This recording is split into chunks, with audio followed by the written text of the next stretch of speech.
This is Vizammer. This is Summer Gypsy. My name is Ezekiel Chaos. Sparkly Pancakes. Taylor Swift. I play top. And I play jungle these days. I like to support it, Timo. I fight for Demacia.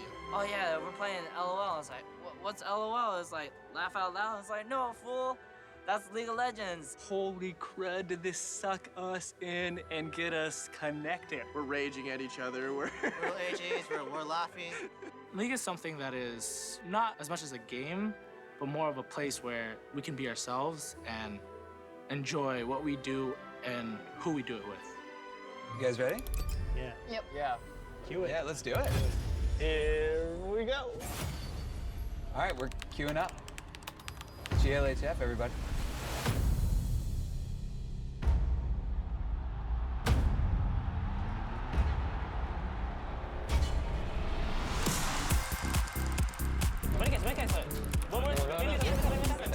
I wasn't ready.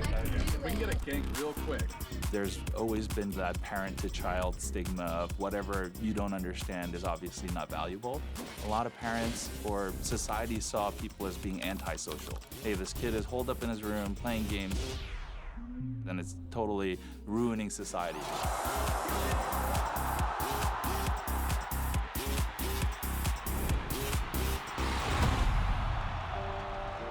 I don't think gaming is as niche and isolated as a lot of people think it is. There are these really strong human stories. He started playing, and I found out he liked me. We've only known each other about a year, Give or take. and we're just like brothers, so.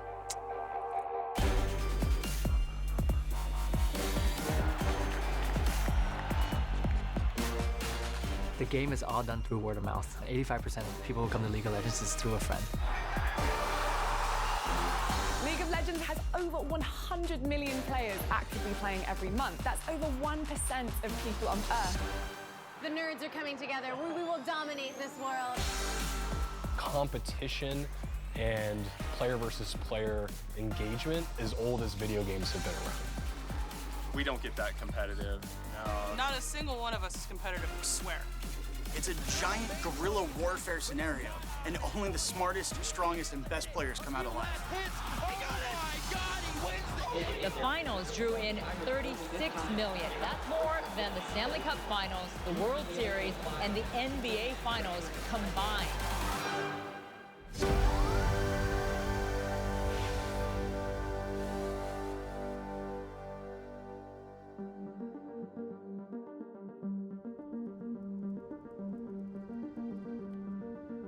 I've been playing games my whole life. I started playing PC games when I was about 7 years old, and I thought it was like a magic puzzle. It just felt like a whole new world opening up because I had a huge passion for games like Dungeons & Dragons and role-playing games in general. The most powerful game experience that I ever had, even to this day, was in a text-based multi-user game called Dragon Realms.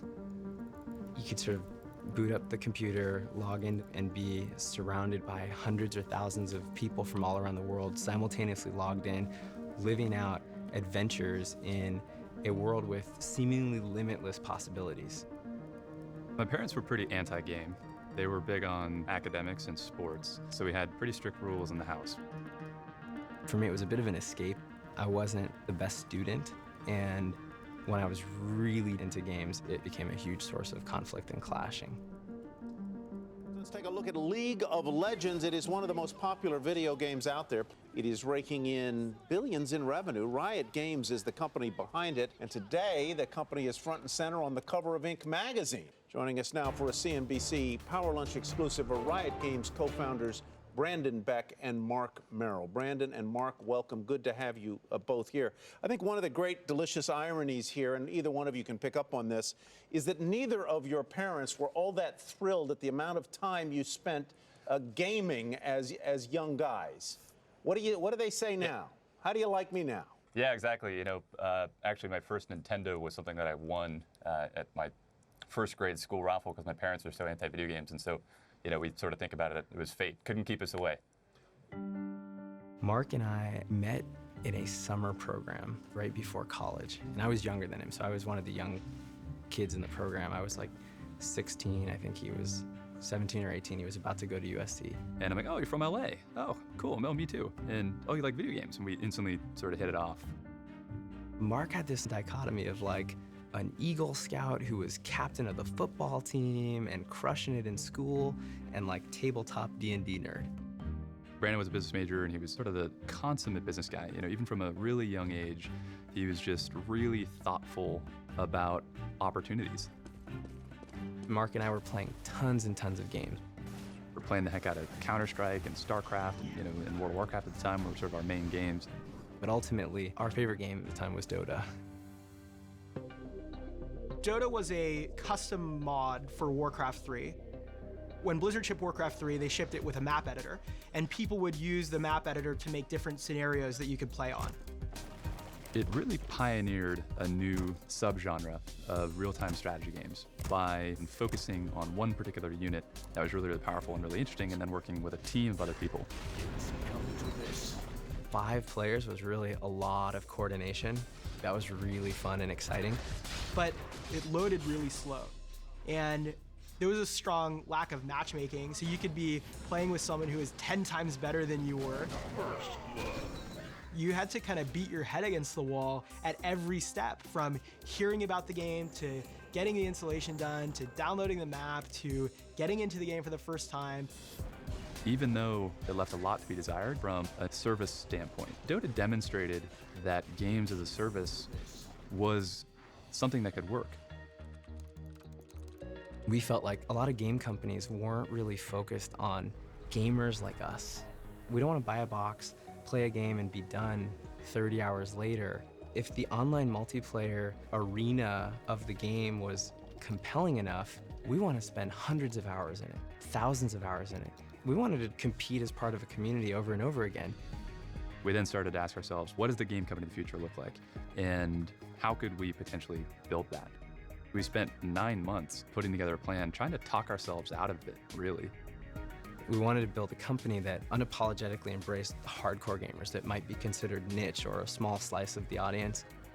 We had a feeling that this isn't a particularly small niche, and there's a lot of us, and there's a lot of pain points that we could solve as a company that really cared about that type of player experience. So Mark and I pulled the trigger, and we started Riot Games in 2006 in West Los Angeles. Yeah, it's like the gaming company version of like the Mighty Ducks. We were in this tiny office with a stained floor, and we had one conference room, and the ceiling leaked. I guess from the investor perspective, it would have been described as capital efficient, which, you know, but I think that in the common vernacular, that means shitty. We essentially had some really passionate, really smart, really inexperienced interns and a couple of industry vets who hadn't had a lot of career success. We had to learn everything we didn't know and do it with a very young team. And we were really nervous because it was months before we had a big demo and key milestone for the company. Mark and Brandon demoed the game to me on the street in San Francisco. He put the laptop on a newsstand, and we proceed to play this really crude tech demo, like the gameplay. And I saw the game, and I just thought, oh God, what have I gotten myself into? That map is awful. It's like, it was so terrible, so cheesy looking. It was clunky, the interface was really bad, the art was really bad. But they'd managed to do more in 3 months than some of these other companies that were paying stupid sums of money. And I was just like, wow, this is actually pretty compelling. It was so ambitious. The amount of software that they wanted to write was crazy. We built matchmaking, we built your inventory, champ select. We were building everything outside of the game. The engine was an absolute mess. It barely ran. You know, you can't expect that much of a company that's never shipped a game with a president and CEO that have never shipped a game. There was a lot of pressure. We have one shot at this. The real problem to solve is you have to make a game that's fun, that all these people that love Dota and love Warcraft and love strategy and love hardcore games are going to want to play. The game was about characters. We basically scoured pop culture and built mood boards of awesome art and things that captured powerful archetypes from history and from folk tales and from fables. We took the ones that we thought were the most compelling and kind of added our kind of pop fantasy spin to them to bring them to life and to show a face of them that players had never seen before. They'll be tattooed and badass, and they're kind of renegades. And so we needed to make 40 champions in a year and a half and make sure that we covered a wide cast so that any player that came in could say, like, that one looks awesome, I want to play that one, and then have a good time. That was the goal. Welcome to Summoner's Rift. League of Legends is a 5-on-5 game that's played across 20 to 45 minutes. In it, you cooperate with your team of 4 other players to try to storm the base of your opponents and destroy it before they storm your base and destroy you. One of the closest sports analogies for League of Legends is basketball. There's a map in League of Legends called Summoner's Rift, and that map is the same every single time, much like a basketball court. As far as the gameplay elements go, you get to pick what type of thing you want to be going in. In basketball, you have point guards, centers, power forwards, shooting guards. At this point, League of Legends has 137 different things on the roster. So the amount of different things you can play as is really big. You're in this fantastic magical world, and you need to divide and conquer. What draws players in and drives that process of mastery is the fact that you are so connected to that character that a tiny, tiny mistake can result in a massive defeat or a huge victory. Once you kill the other team's base, which is called the Nexus, you win. Victory! I remember the first time we wanted to show anyone outside the company League of Legends, and we weren't sure if it sucked or not.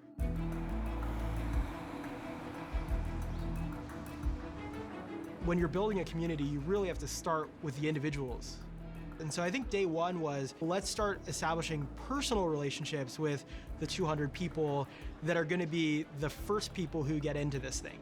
Riot Games is here at PAX really to interact with the community one-on-one. You know, we have a huge focus on the community as a company, and so we love talking to the users, having them, you know, sit down, play the game, getting their feedback live, and really trying to also promote the game and expose a lot of people who have never heard of the kind of MOBA genre or multiplayer online battle arena genre, which League of Legends has really helped to pioneer. It handles a lot like Dota, coming from years of Dota experience. This looks like it's actually not going to be just a mini game, you know? It's an actual, like, solid game, you know? I was not expecting to enjoy it this much. I'm generally not very good at multiplayer games, and there's something like a 3-hour wait to get in a game right now. Oh no, Shiver, an ally of Taric here on the blue team, just got killed. And now Morgana is up there all by herself. She could get sniped herself if she's not careful. The Frost Phoenix is up there. It could slow her down and kill her. Yeah, I got my beta key. I already downloaded it last night. I played it last night too. So can't get enough. Yeah, man. We had gone 3 years without making any revenue, just spending other people's money. Then we had the audacity to not sell our game and to make it available for free. Free games had a huge stigma in the late 2000s because the only games that were available that were free were really old games from Asia. MapleStory was the first free-to-play game in North America.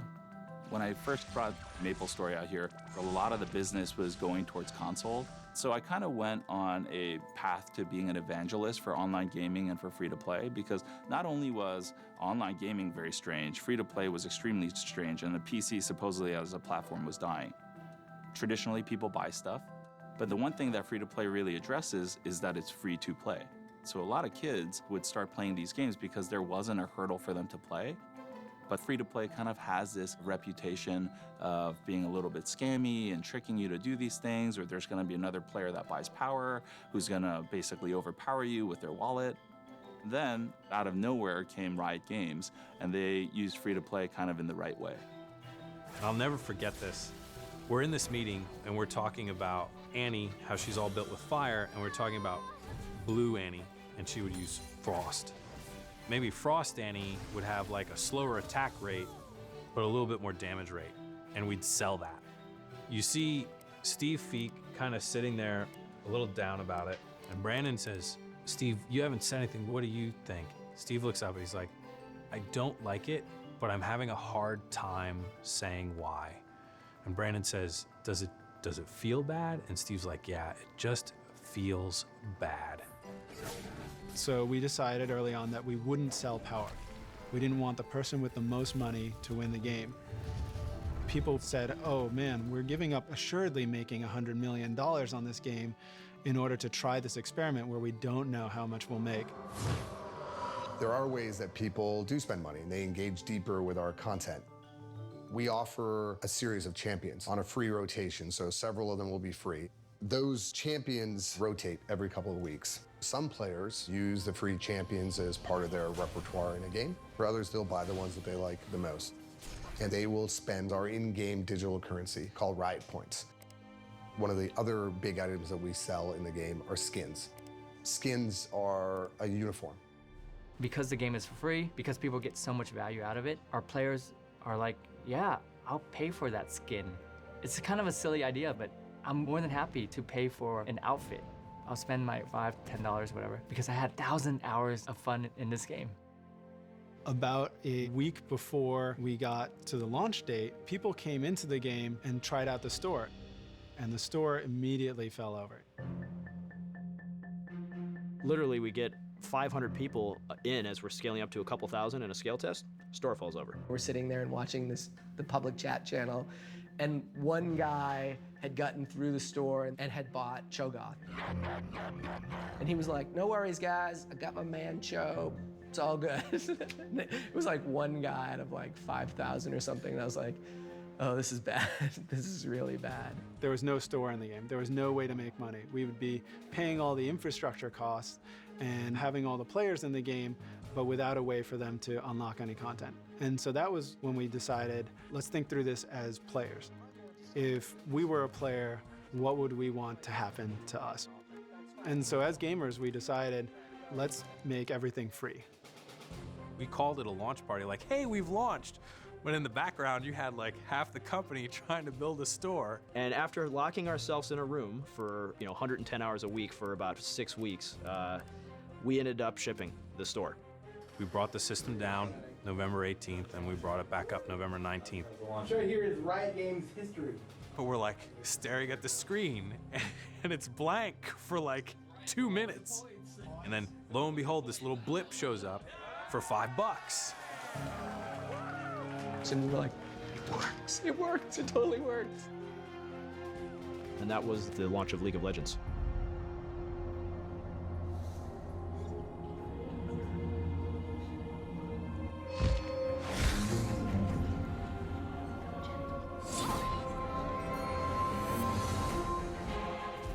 League was not an instant success. It wasn't like we launched the game and then suddenly our numbers went through the roof. It was marginally bigger than the day before, and the next day was just marginally bigger than the prior day.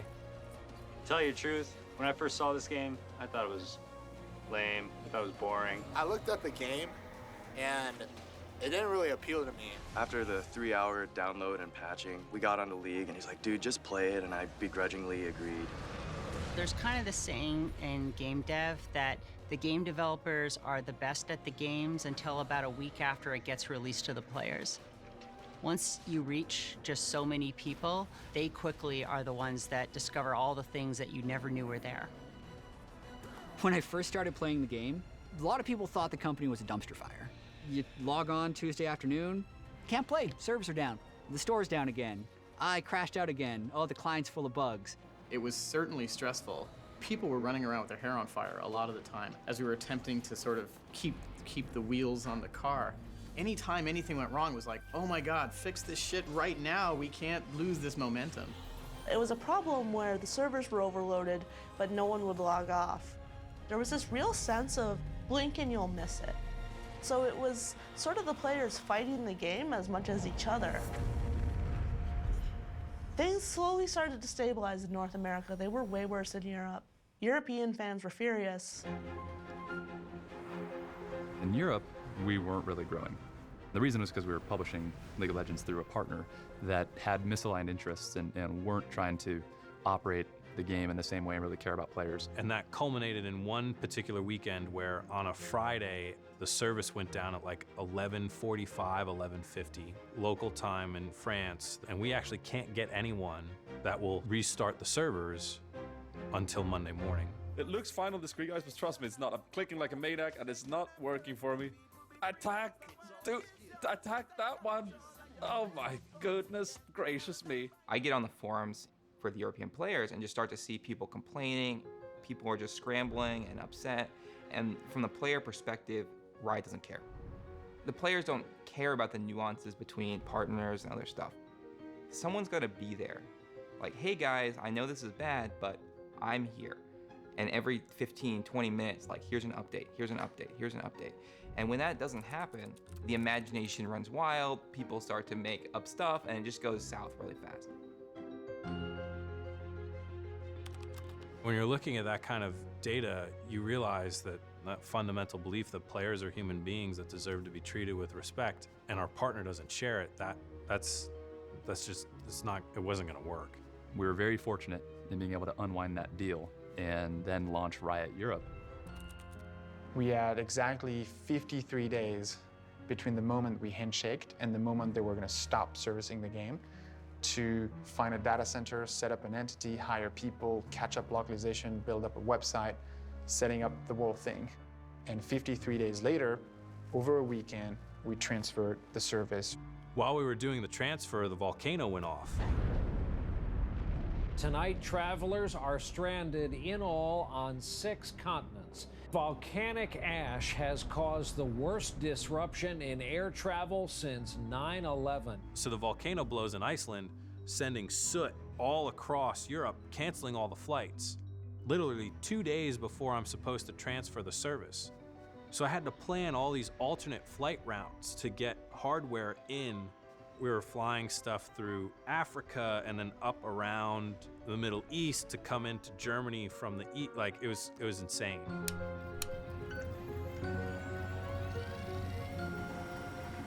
So when we took over the service, North America was about 18% bigger than Europe. And within 3 months, Europe was 9% bigger than North America, and it was growing faster. But after we launched in Europe, we realized we can do a pretty good job by ourselves. This is actually what our players want. They want a direct relationship with Riot. The biggest thing that we did very early was establishing the forums as being a really important conversation and communication that we would have with players and that players would have with each other, actively asking questions, generating content. Season 1 was the introduction of ranked ladders, competitive play. Prior to that time, the game was all about playing normal games. There was no stat tracking. When ranked entered the scene, all of a sudden, that's where players who really wanted to test their competitive mettle had an opportunity in the game to go play against each other. Let it ride, baby, let it ride! Boom! Season 1 was our first experiment in esports. They were just sort of like one-off tournaments with a random set of teams that were willing and able to show up, and often the whole tournament would be played over the course of a day or two, and that meant a lot of back-to-back games, which was also in some cases tedious to watch. And so the Season 1 finals was going to be our attempt to wrap that loose season all together and crown a winner, and we wanted to do it at DreamHack because DreamHack was the biggest LAN party in the world.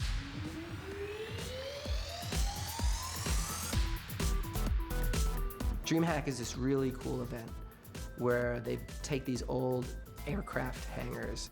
There's like 20 or 30,000 kids all playing games. Tables are built out of like pallets and they bring their own equipment and chairs. It's one of the coolest gaming events in the world. Ladies and gentlemen, welcome back to the Almia Convention Center, Jönköping, Sweden. We are here for the DreamHack Summer 2011 Championship game. The finals about to go underway, a $100,000 tournament held by League of Legends and Riot Games. 400,000 people tuned in to watch the finals of Season 1 at DreamHack. which blew our minds. There it is, first blood, and it looks like it is going to be Jarvan falling down Xuche. It was so interesting to see this untapped, just world of potential where the fans were passionate and they were fans of the game, but now they're also fans of people playing the game. One turret is down. They're going to back off for now. Lina taking a lot of damage from Ash. 300 damage. That was one turret dead, second turret dead. Oh, Fnatic going to win the Season 1 championship. Congratulations to Fnatic winning the Season 1. GG. GG indeed. And when Fnatic won, people were super happy to see these players that have a career being birthed. When did you know that you had won? A moment ago, when their Nexus exploded. What are you guys gonna do with your hard-earned cash? I want to throw a big party for all my friends at home. It was a clear indicator that the level of interest within our community around esports was really high. I don't think that's ever felt like the norm. At the same time, we were keenly aware of what was going on in Korea. By the mid-2000s, digital stadiums were built in Korea for playing StarCraft. Full-size stadiums full of people screaming. StarCraft is a game where you are not on the field. You're playing like the coach of a football game. You're directing X's and O's. But one of the things about League is that it has an easier entry ramp. It's easier to pay attention to the antics of one unit and one unit and one unit instead of a battlefield with 10,000 units. It's hard to follow the action if you're not trained. When we look at early esports, part of the reason that they took off in Korea is because Korea is a small country that is dense. And so it was wired with high-speed internet. Far higher speed internet than we have in the United States. Because the population is dense, the idea that people could just go downstairs to the local internet cafes, that was a thing. PC gamers view Korea as sort of the mecca of PC gaming, where PC gaming is mainstream and where everybody gets it. You can have an airliner that's painted with StarCraft II logo, and that's okay, and it makes sense. That's just a phenomenally cool place to be as a gamer. The competition in Korea is extremely severe. I would say the most severe in the entire world if you look at just online games alone. There are 200 to 400 new games that are published each year, on top of the 200 to 400 games that are already actively being operated in the market. They also play pretty much only online PC games, and they are almost all free to play. So when we go to Korea, the novelty of League of Legends in the West, which is that it's free to play online PC game, that's non-existent in Korea. Everybody has that. So what else you got? 리그 오브 레전드 현장에서 울려 퍼진 힘찬 파이팅! 이분들 힘내공이 보통이 아니란다. I just want to say hi to all the League of Legends fans out there in Korea. We're getting ready to provide a phenomenal quality of service and bring the game here to Korea. 한국에서 그냥 성공하기 위한, 잘 정착하기 위한 립 서비스로만 생각을 했는데 그게 아니었고 정말 진정성이 있었다라는 부분이죠. 플레이어들도 한국 플레이어들도 라이엇 게임즈의 진정성에 대해서 굉장히 많이 느끼게 되고. 리그 오브 레전드의 장르는 바로 AOS. The newest game on the top 10 list in Korea before we launched was like 3.5, 4 years old. So very few of these games ever crack the top 10. Most go up and then go into obscurity very, very quickly. So we finally launched, and on day 6, we break it into top 10.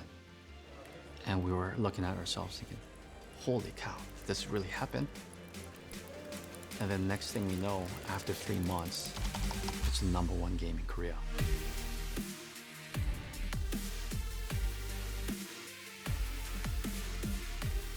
To the Korean gamers, it was very different. It had qualities of competition, qualities of strategy, qualities of speed, and so many components a lot of what gamers really truly enjoy. I think there's cultural universals. People want social competition. As the game grows, it creates this positive feedback loop where more and more people know about it, which means more and more people want to know how to play it so that they can compete. There has to be something about the game that continues to be rewarding. For League of Legends, that's mastery, the pursuit of mastery, knowing that I'm getting better, spending effort to pursue getting better, feeling rewarded when I have gotten better. Those are experiences that are appealing regardless of what culture you're in. Tetris resonated across all the cultures in the world, so it got that part, but it wasn't sport-like. The biggest thing that makes a sport is spectators. League of Legends is what's gotten me into esports. There are people cheering out there and really rooting for these pro teams, and League of Legends has really just come a long way in a short amount of time. I wanted to watch the LCS, the finals so bad because it was really something cool to me. After the Season 1 finals, I think everybody at Riot was buzzing from the reaction from the players and really started to challenge ourselves to think about, okay, what does esports look like for Riot and for League of Legends? We knew it was going to be a big undertaking. We had no roadmap. We had a really small focused team, but it wasn't a team that had much prior knowledge in broadcast. How do we officially get started? Are you going to be kicking us off here? I believe you have the chat prompts. If you want to tell them to start, I don't have chat right here. When you think of NFL, you think of Sunday football. You think of marquee matchups on Monday night. And esports didn't really have that. It was these intermittent quarterly tournaments that had no real rhyme or reason on timing. It was, when's a venue going to be available? As a player, I had watched League of Legends esports since the Season 1 competitions at DreamHack. And at the time, my impression of League of Legends tournaments, honestly, is that they were very unreliable. Why are you yelling at me? Yes, we're live. Stop yelling at me. Yeah. Frickin' A. This is just not worthy of fans' time. We knew at that point we wanted to create a formal league. We built out what we thought the LCS could be. We knew it needed a consistent schedule of events, a weekly regular season with the playoffs, with a world final event. You're a little fuzzy. Are you using wireless? I am using wireless. Do you want me to plug it in? Or If you could, that would be neat. Yeah, hold on. I remember meeting Waylon, and I told him, like, I am really worried about what you guys are doing here. There are all these tournaments, and you're going to start to formalize it all into this, and are people going to tune in every single week to watch this? If you're talking about like scrapping the whole thing, going, yeah, this esports thing, I don't know so much about it. We're strongly committed to esports at Riot, so this is a thing, and it's going to be around. Esports enhances the experience of being a player. You have something to aspire to, players enjoy watching the game. That's really the perspective that we take that makes the most sense for sort of justifying the investment. But we definitely don't have that crystal ball. We're gonna sort of learn as we go. When Riot came out and announced the huge things that they were gonna do in esports, everyone was really, really skeptical. We're thinking this was too big, too much, too fast. It was gonna be a disaster, it was going to fail. We really laid the foundation for what would eventually become the LCS. But first, we actually had to get through the end of Season 2 and ensuring that we ended strongly with a good World Championship.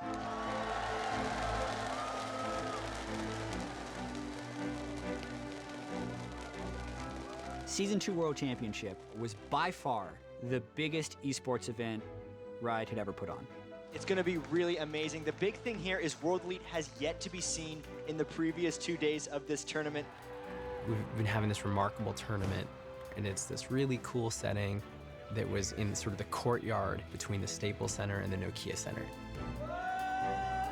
League of Legends, #1. We're in the middle of WE, top team from China, against CLG, top team from EU. We're CLG, we're like a dark horse coming into the World Finals. We're doing pretty well throughout the year, but no one expected us to really get through to the top. And we're going into the group stages against World Elite, one of the big Chinese teams at the time. Only one quarterfinal matchup remains before 2 epic semifinal showdowns to determine who will play for the right to call themselves the Season 2 World Champions. Ladies and gentlemen, the final day of the Season 2 World Playoffs begins now.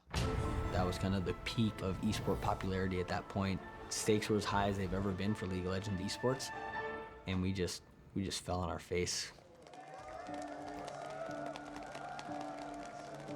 The Season 2 group stages went from being like one of the best days, frankly, ever, to one of the worst. Everything was going great, amazing team fight, the game was about to be decided. And all of a sudden, the internet goes out. 1 second down, I think it was Crepe that got dropped. Chow Mei's Guardian Angels does get dropped.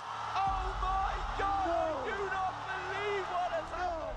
You get this little blurb on your screen, attempting to reconnect. That's bad. Just saw attempting to reconnect, and teams lagged out, players lagged out, and everyone's kind of up in arms like, what the heck just happened there? 59 minutes, 30 seconds gone. Ladies and gentlemen, what the hell? Normally, like, if there is a pause or a lag issue, we can kind of fix it at the time, and our guys are just like nodding their heads like, I don't think we're gonna get this back. So we cannot unpause it and recreate where it left off. And so all the progress into this game is lost. The game was pretty close at the time, so they decided to do another one. Ladies and gentlemen, there you can see it on your screen. We are into the game. Let's hope for the last time in the quarterfinals, because I don't think anyone here will be able to handle another remake. And it happened again and again. It clearly is adding up the amount of cheers they've had. Oh my God. I don't know what this means. I really don't. Like, are we gonna remake again? Of course they are. We might. What else are they gonna do? It could happen. Imagine you're in any pro sporting game and you have to just start over after you're sweating and you're out there for 30 minutes. That's what happened. A typical League of Legends game should go on for about maybe 35 minutes to 45 minutes, an hour at most. We played this one game in the group stages for 7 hours. No matter how long League of Legends esports goes, if it grows on from 10 years and becomes bigger than the Super Bowl, all those things, everyone who was here will be like, remember when they had a 7-hour best of 3? And everyone will know what they're talking about.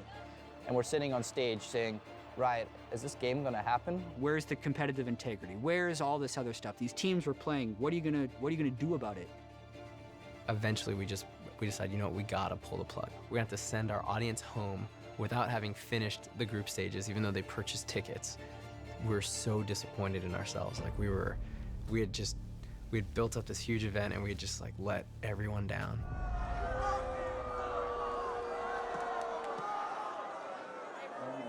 It was the biggest tournament. It was a high-profile failure. That's something that could totally alter the course of Riot Esports. First step was letting our fans know, and Brandon bit the bullet on that one, and he's like, you know what, I'm gonna go out there and talk to everyone.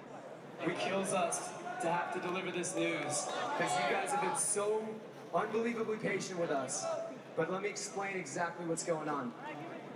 We've been having a myriad of internet connectivity issues.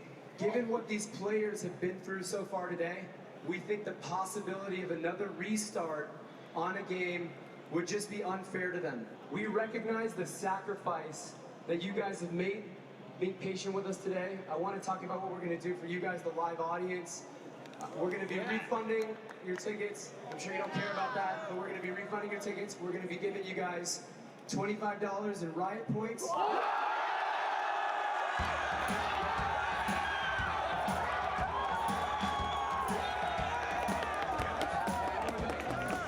We also have a merchandise store full of stuff, and we want to give that to you guys too for free. At that point, we opened up the merch store. We said everybody can get, merch for free.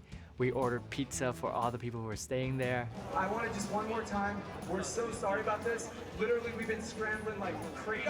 It sucks. We've been having so much fun. And they start to chant Riot.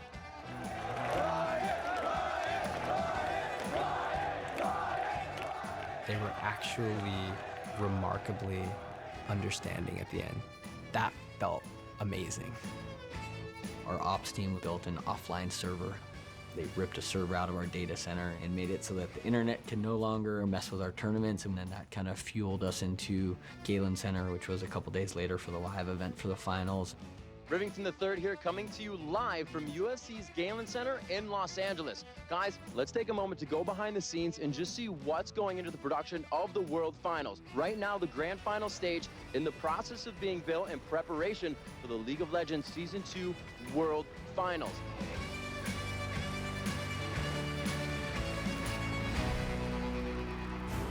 TPA was in the driver's seat. poise was on Oriana yet again, and his shockwave into Stanley's taunt gave them complete control, locking up 2 members of Azubu, leading to a Baron. Not playing like the underdog any longer, the Taipei Assassins pushed their way to the Nexus, defeating Azubu Frost to become the Season 2 World Champions. Against all odds, they take home $1 million, the Summoner's Cup, and the right to be called Champions of the World.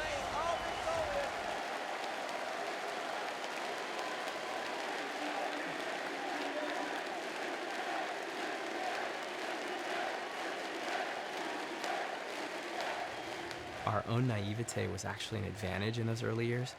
We never really felt like it was going to be real, like more than just sort of like a dream, but players were just showing up en masse and filling all the seats, and it felt justified. It didn't feel like we were being extravagant or crazy. It felt like we can do this. And then the question became, well, how the heck do we pull it off? Like, how do we broadcast this?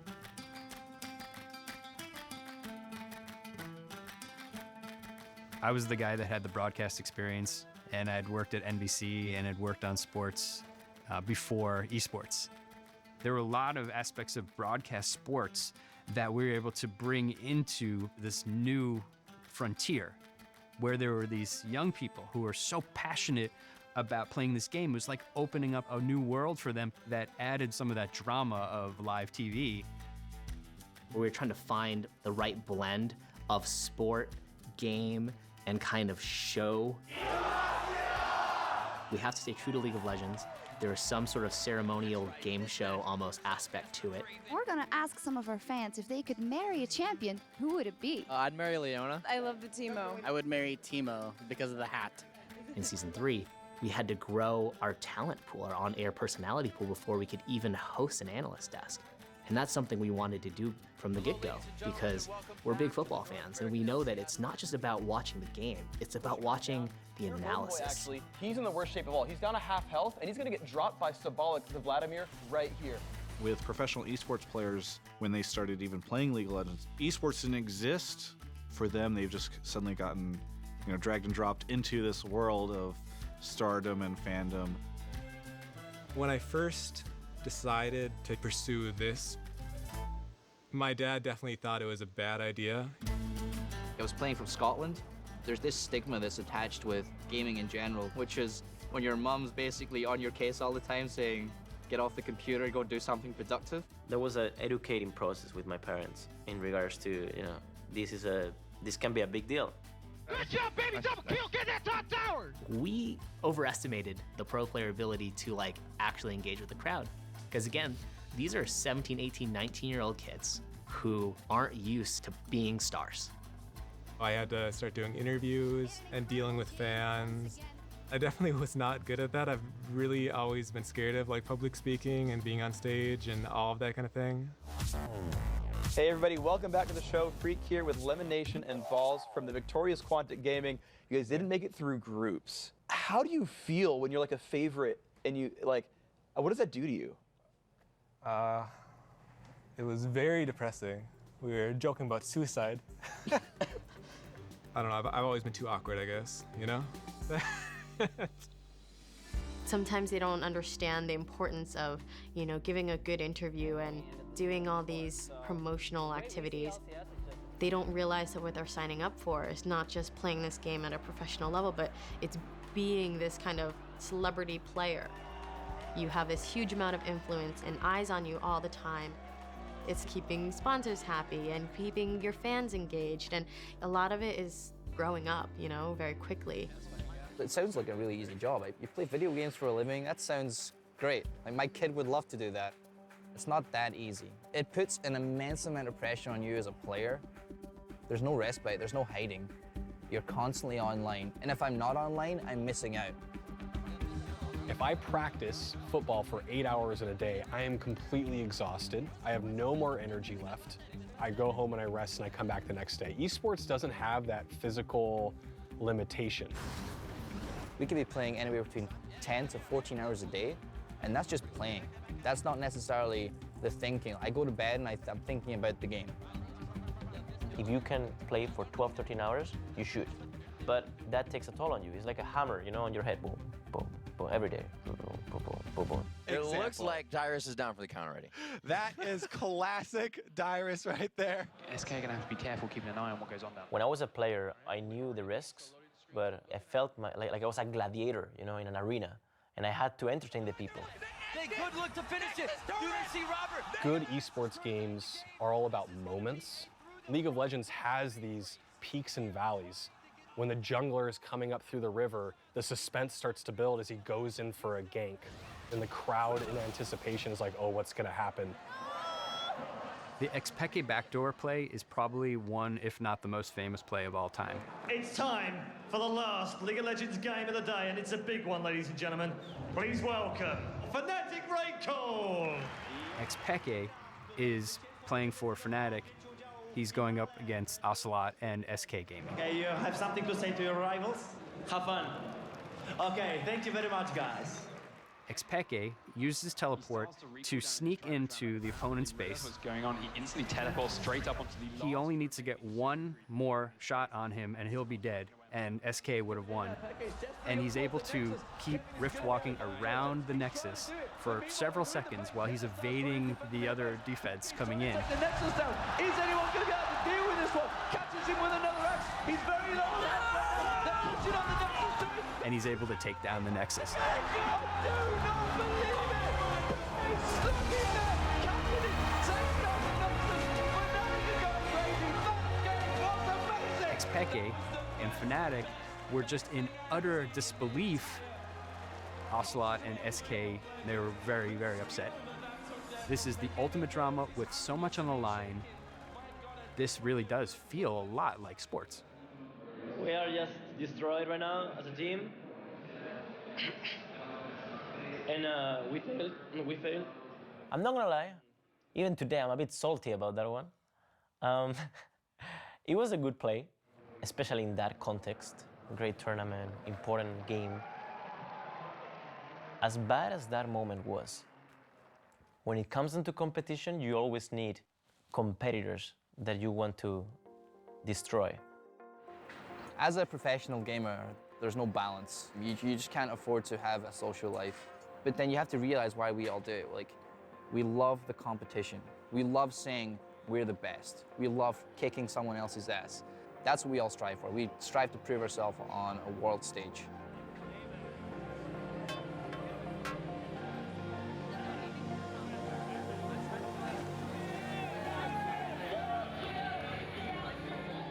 Mark and I grew up in LA, and Staples is the home of the Lakers.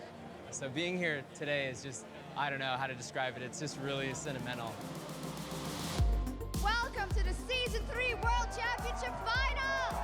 Coming to you live from the Staples Center here in Los Angeles, California. And we've got the double boxes and double redundancy.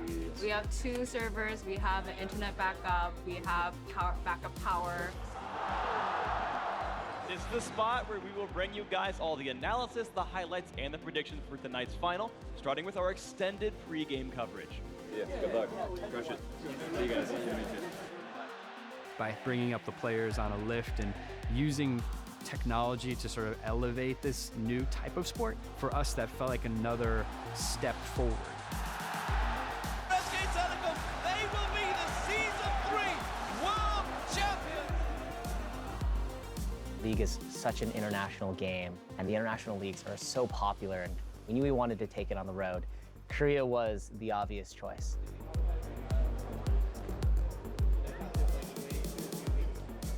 이 서울 월드컵 경기장이라는 거는 한국 굉장히 역사적인 장소라는 것이죠. 그런 곳에서 e스포츠를 할 수 있다라는 것, 4만 명의 유료 관객이 온다라는 것 자체는 그 엄청난 뉴스가 됩니다. 40,000 people? What the hell? 40,000 people? The opening ceremony will begin shortly with traditional Korean music, followed by a live performance from Imagine Dragons playing their hit song Warriors.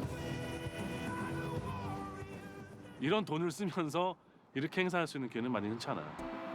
특히 한국 같은 경우는 자녀를 둔 학부모가 게임은 유해한 것이야. 게임을 많이 즐기면 공부를 많이 잘해서 좋은 대학에 갈 수 없어. 좋은 직장을 구할 수 없어. 나는 이 인식이 바뀌기 전까지는 정말 인정받는 스포츠라고 말하기는 어려울 것 같아요. Hello, Berlin! Wie geht es dir? Ladies and gentlemen, are you guys ready for the 2015 League of Legends World Championship?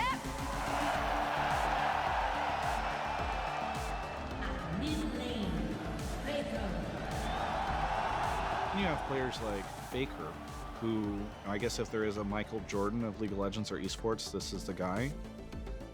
I think almost universally considered the best player. Faker has remained dominant for years now. He's just that good. I have so much to tell you, but my English is not good, so thank you and thank you for sharing and always love me.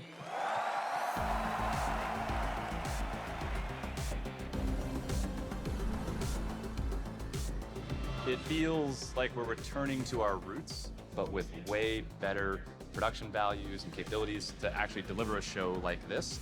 We used projection on the floor to demonstrate how the field position would work on the Rift.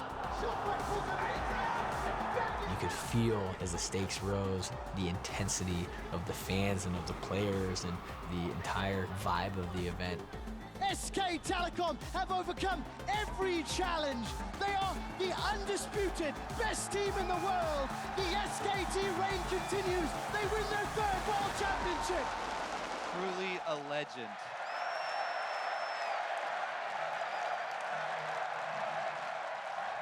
Faker became such a big player because he could do all these mechanically advanced moves, always hitting everything at the right second. That's where idols come in. That's where you start wanting to be like somebody.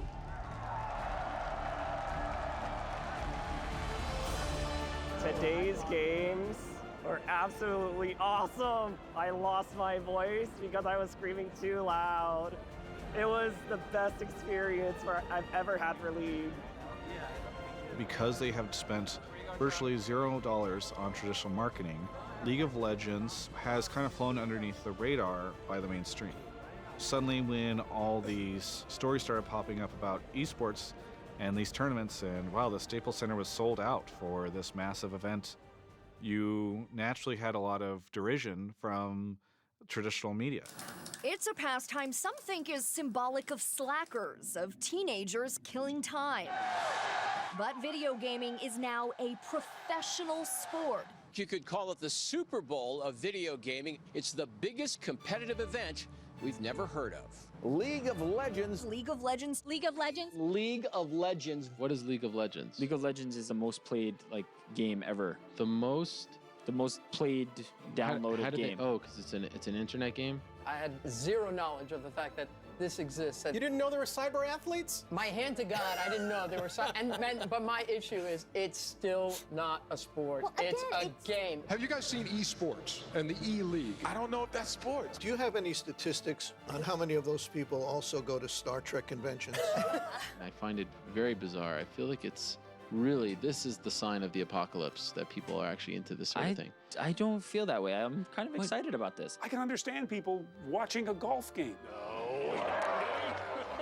I can't understand people watching somebody play a computer game. Well, I have to say, my wife can't understand people watching a golf game because she's not a golfer. So if you're not a gamer, that's not going to appeal to you. For a lot of the older folks, they're like amazed by it. They're like, how could people watch other people playing a game? The flip side is we watch other people playing a game all the time. Games like basketball, football, etc. Throw home, won't go. I like sitting down and watching League of Legends games. Like I don't normally watch sports either, which is funny because I played a lot of sports. Chris Louis is perfect, and Chris's right-footed punt, very high random. You have 5 guys working together on a team, and if they don't work together, then the other team's going to beat them. And I mean, that's what a team sport is. You have traditional sports athletes like Rick Fox enter the space with his own team. They are digital athletes. They're professional digital athletes. Like thumb wrestlers. Well, no, look, when you think about, I think about what it took for me to become a professional athlete. It took a lot of concentration, a lot of dedication, practice, preparation, stamina. They're sponsored. They have careers. They make hundreds of thousands of dollars. The average salary for a player is close to $300,000 a year. There's rumors like Faker turned down multi-million-dollar salaries in China. Players are now even eligible for US P1 visas, normally reserved for touring athletes. What is a P1A visa? A P1A visa is a visa that's given for athletes, which means that you are an exceptional athlete from another country coming into the United States, and you have to prove that your athletic capabilities are good enough to guarantee you living inside the United States. The Worlds, is this the equivalent of the Super Bowl in my world? Yeah, I would say so, except the only difference would be if the Super Bowl is just the US, this is like there's 13 countries that play this game, and they all come together for the World Championship. The best Korean team comes to the States to play. The best, North American team. The best team in China's come to play. It's the best team trained together for a whole year, right? That's the difference. So you're getting the games at the highest level.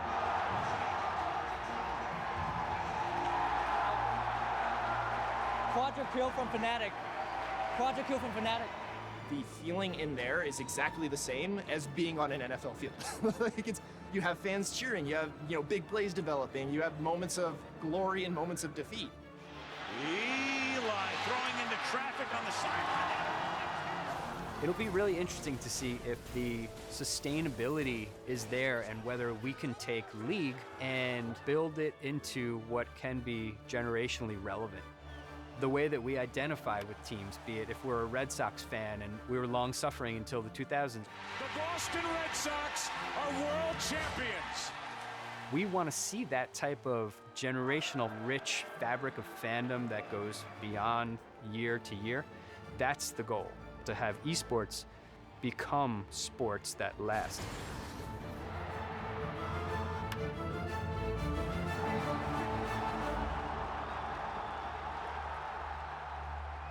The growth around League of Legends and the growth around esports has been tightly coupled with accessibility of the content.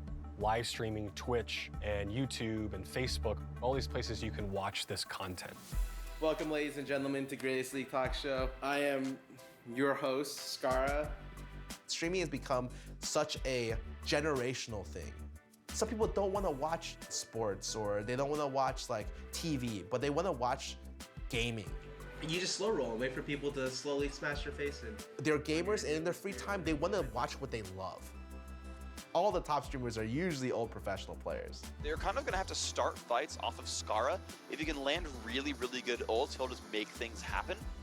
I ended up being like one of the first ever educational streamers. I'm able to catch a little bit. I would talk about what I'm doing. Now that sounds crazy, right? Super easy, but is it? Ideally, you don't want to get in range to cue them where it looks. Think about you narrating your life and every aspect of your life every day. That's what I would do in games. 100 and oh my God. I have a subscriber base where they pay a certain amount every month to support me. They can support me through donations, and they can support me just by watching because I make money through ad revenue as well. I am currently making 6 figures right now. I will eventually be a millionaire. Oh my God, what a game. Infernal! Sorry. I was exposed to Twitch via my online friends, and I started watching these streamers, and I got hooked on it. And I'd watch them, I'd be like, wow, I love what they do. I wish I could do that someday. Oh, give me the penta, dude! As a streamer, I'm here to entertain. I want to make people laugh, smile, and I want to enjoy what I do.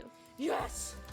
Yes, all 3 CS. I did a lot of stuff like student council in high school, Sparta clubs, dance team, soccer team, stuff like that. I really love making friends, and I remember hitting triple digits, like 100 people watching. I thought that was like the biggest deal ever. Nowadays, I average like 5,000 to 10,000 people watching me. People come up to you and they say like, I watched your stream and you really helped me through a tough time where I lost a parent or I lost a friend. Thanks, Chinggis Cream. Welcome to the Poke Squad. Appreciate ya. You really help people stay happy and feel company just by streaming. So I'm gonna play with a bunch of my viewers right now. We're all just loading into a game. I love human interaction, and there's just no better way to interact digitally with anyone than with live streaming, period. Ocelot was a streamer back in the early days of League of Legends. There's comic timing to everything, even anger. And if you're charismatic and funny about being angry and furious, that can go a long way. It was kind of one of the first streams that banked on being entertainingly toxic.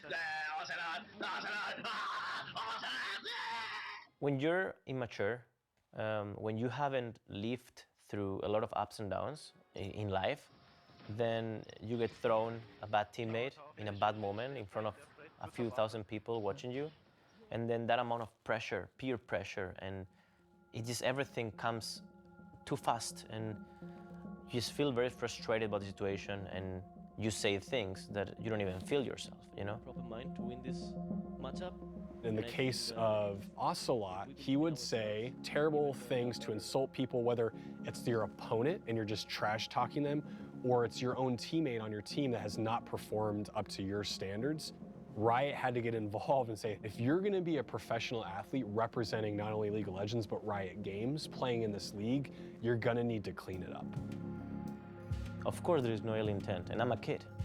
I remember it was about the time that my father actually was going through chemotherapy.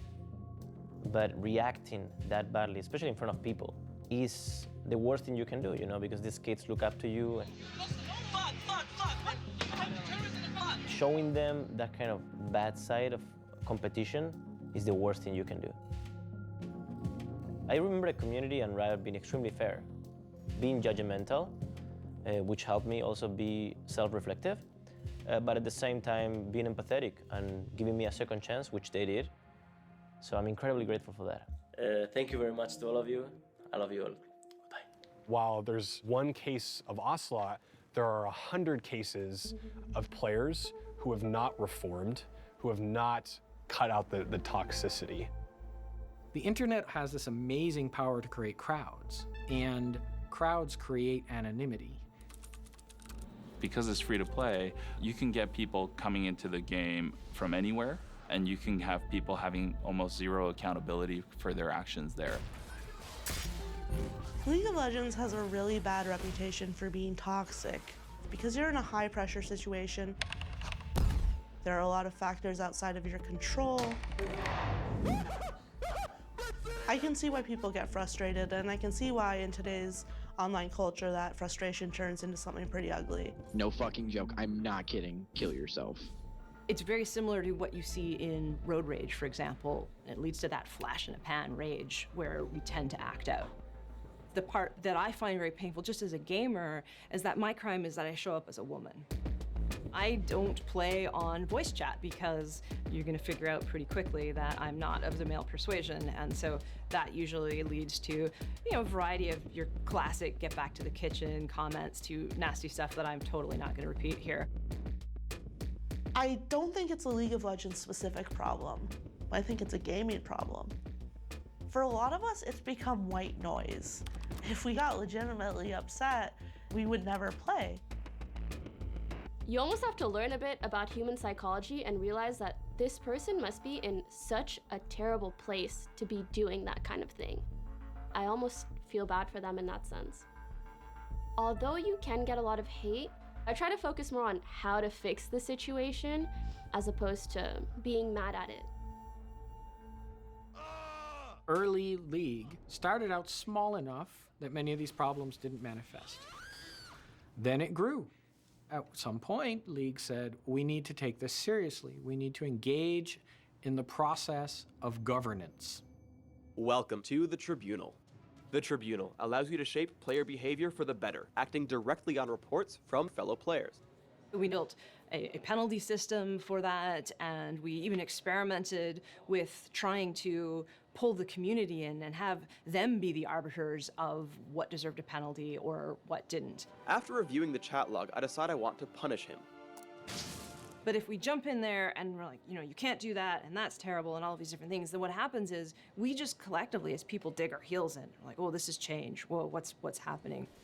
And that's what led us to say, let's figure out what this gap is. And it turned out it was encouragement. It was telling folks when they're doing a great job that they're doing a great job. Instead of it always being about the punishments, let's celebrate with players. And that has worked so much better than just strictly focusing on those penalties.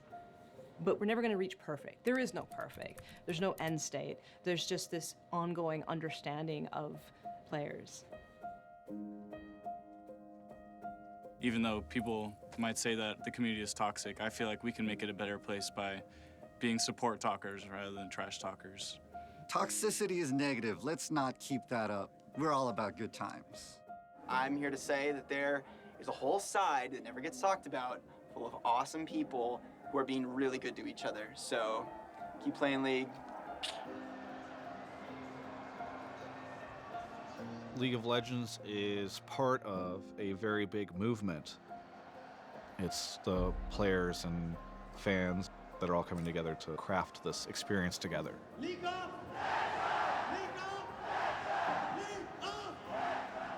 It's not just a bunch of people independently consuming something. It is a ton of people all over the world creating something. For them, it's about the characters themselves. It's this character-driven situation where you kind of assume the fantasy of this game. The huge cast of characters that is developed is one of the reasons why League can have that popularity. It gives that access. We're generally looking for something that we identify with. And that means that anybody can come to that and find a way in. I thought the art of the characters was so cool. This looks really fun and interesting, and I really like it. Heimerdinger does have the best swag watch. Oh, yeah, he has that swag. Heimerdinger swag! Order, entropy, a never-ending cycle. Oh my god, I love Graves. They made that Graves skin with like no shirt, and I was like, Feeling lucky? Try me. I connect with this so much that I am Draven. My favorite character by far is Teemo. He is an underdog. He's a little guy. He's not strong. He's very fast, and he can't really fight you straight up one-on-one. I like him because he's super relatable to basically anyone. Armed and ready. It doesn't matter if you're from China or Korea or USA. You see this guy, and you're like, I know what that character is all about. The characters have such vibrant backgrounds and personality to them. And that's the reason why, for example, you see so many people cosplaying it. It's not just like a generic character. It's they're rich and full of life. I'm a casual player, but I main Wukong, obviously. Yeah, he's a fun character to play. You do not want to mess with that dude. 7 foot, like virtually unkillable barbarian warriors coming at you with a sword that can cleave you in two. The designers decided to name him after a character that I had played in EverQuest, which was a barbarian warrior. So they thought that Tryndamere was a really cool name and just fit the persona.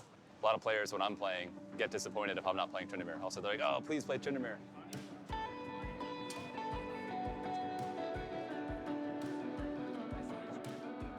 What's the secret to League of Legends? It's this right here. It's the community. So it's look around. Just do a 360. That's the secret. That's literally. It's hard for me because my parents don't really understand like all this stuff. You know, I played with these guys for like a year now, if not longer, and it's just like I talk to these guys every single day, and for me to actually come and finally meet them, it's so cool. And when we're playing online, it's nice to come on and just have family or a community that understands that. In games, there's no borders that typically exist. Like when I meet someone online, I'm meeting them at face value. I know nothing about them. I can't see them. I don't know what race they are. I don't know what their socioeconomic background is. I don't know if they're important or not. Like, it doesn't matter. Where are you guys from? North Dakota. Austin, Texas. Anchorage. Alaska. Nah. Pittsburgh. Chicago. Vancouver. League of Legends becomes almost this universal language in and of itself. Like I can be in Shanghai and see somebody with a Teemo hat, and instantaneously we have this bond and can talk about, oh, Teemo, and have smiles and laughs. It was just a hugely cool thing to see the passion that players would have for League of Legends, in all these different parts of the world. Publishers like to think of markets as just completely different internationally. But I think gamers around the world have an awful lot in common that people don't necessarily recognize or appreciate.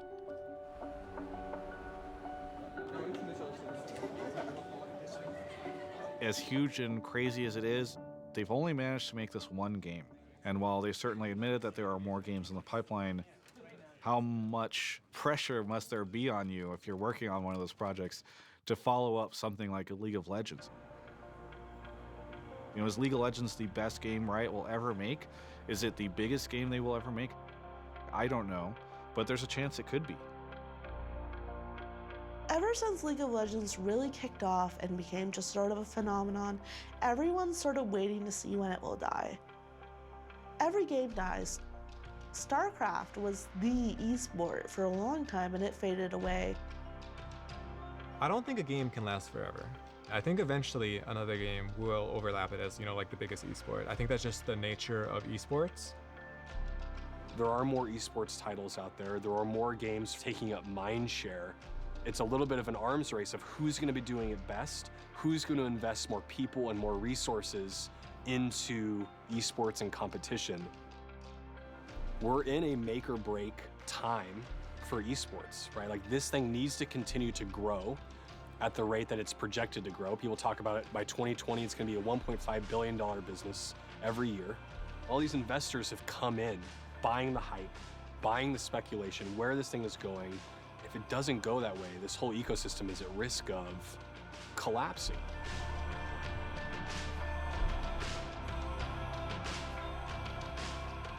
这里是中国北京，欢迎来到2017英雄联盟全球总决赛。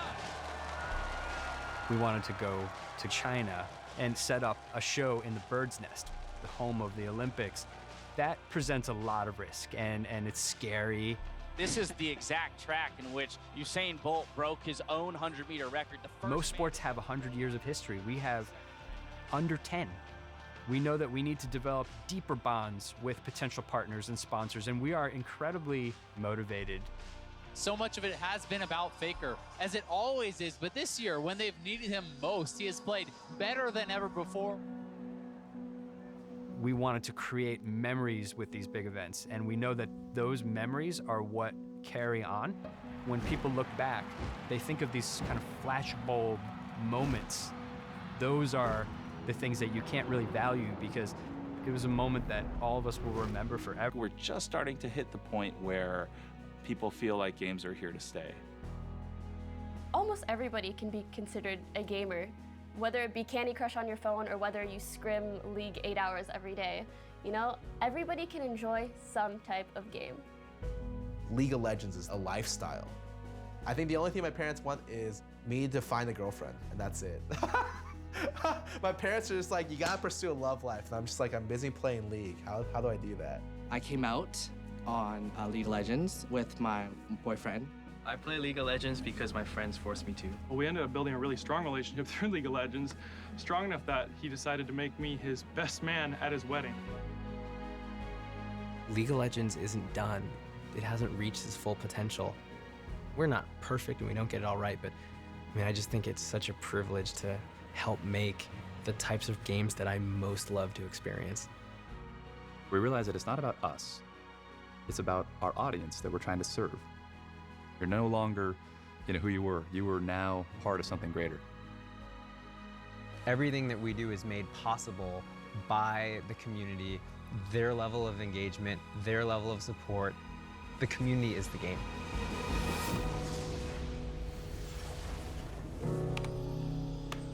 Nice job.